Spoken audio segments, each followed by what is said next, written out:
బంగ్లాదేశ్ నుండి, బర్మా నుండి వచ్చినటువంటి ముస్లింలు అనేక మంది ఈశాన్య రాష్ట్రాలు, జార్ఖండ్ లాంటి చోట్లకు వెళ్ళారు.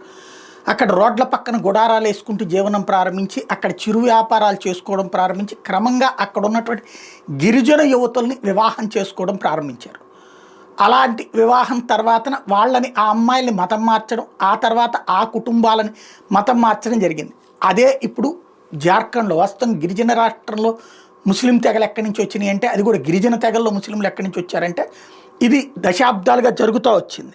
ఇప్పుడు అక్కడ మొన్న అందుకనే నరేంద్ర మోడీ దగ్గర నుంచి అమిత్ షా దాకా ఆ పాయింట్ రైజ్ చేశారు.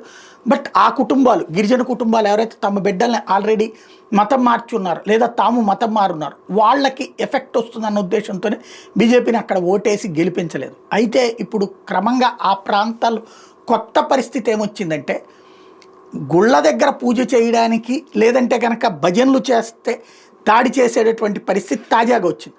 ఒక అమ్మాయి ఏదైతే జార్ఖండ్లో డొనేషన్స్ మహాయాగ చేయడానికి విరాళాలు అడగడానికి వెళ్ళినటువంటి సందర్భంలో నువ్వు అడుగుతావా అంటూ దాడి చేసినటువంటి సంఘటనతో చివరికి పోలీసులు జోక్యం చేసుకోవాల్సినటువంటి పరిస్థితి వచ్చింది. ఇలాంటి వాతావరణం సరికొత్తగా ఉద్భవిస్తోంది.